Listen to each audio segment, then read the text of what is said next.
Sussex and Tier. Prestigious PERK Meghan and Harry lost, plan for Clarence house destroyed by Megxit. Harry and Meghan's exit from the UK didn't just rob them of their income from Prince Charles. They've missed out on a prestigious PERK. These are questions that Harry and Meghan, the Duke and Duchess of Sussex, may well be in a position to answer as the owners of a Californian estate that boasts not only these features but also 13 full bathrooms, a cinema, a games room and a Japanese-style tea house next to the pond. Namaste. Absconding from royal life, it turns out, comes with a steep price tag, quite literally. But now, in an interesting sliding doors-esque revelation, it has emerged that the renegade couple had been slated to ultimately move into one of the royal family's most famous residences, had they not hightailed it out of the UK.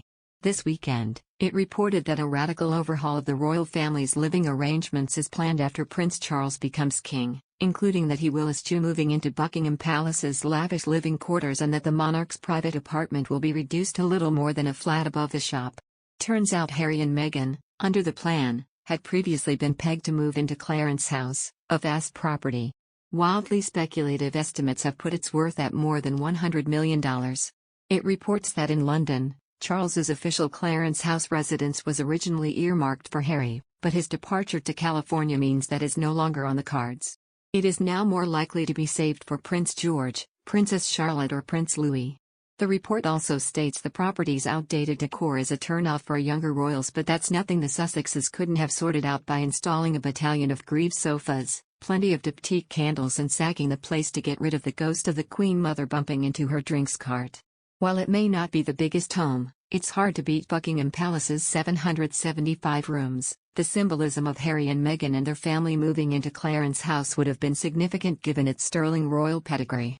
When she passed away in 2002, it became Charles' official London residence, and it is where he has greeted foreign heads of state, including former US President Donald Trump.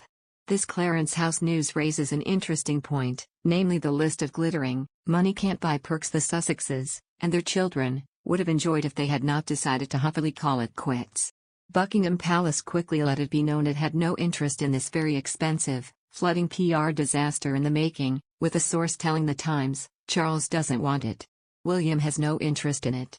Had Harry and Meghan stayed in the royal fold, they too would likely have been able to use the 125-meter behemoth when they were out and about representing Her Majesty. Likewise, there is the jewelry situation. The Queen lends pieces to female members of the royal family on a lifelong basis with the understanding that no one else is allowed to wear them. While Meghan inherited a number of pieces that belonged to Diana, Princess of Wales, including diamond butterfly earrings, a stonking aquamarine ring, and likely the matching bracelet, and a gold Cartier watch, it is highly unlikely, if not nigh impossible, she will ever be given access to this trove of priceless pieces. After staging her drama-filled exit, that royal collection may very well be off-limits to Meghan. Members of the royal family are allowed to borrow pieces from the 7,500-piece collection, which includes old masters, for their walls. Again, dipping into this Aladdin's cave of artwork is now off the table for Harry and Meghan. Then there is the question of the, potentially, tens of millions of pounds they walked away from. Prior to Megxit, the couple's personal expenses, yoga mats, organic hummus and the like, were footed by Prince Charles via his Duchy of Cornwall estate to the tune of about $4.6 million annually. In fact, as king, Charles will have access to the Duchy of Lancaster, which is valued at more than $1 billion and pulled in $45 million in revenue in 2020.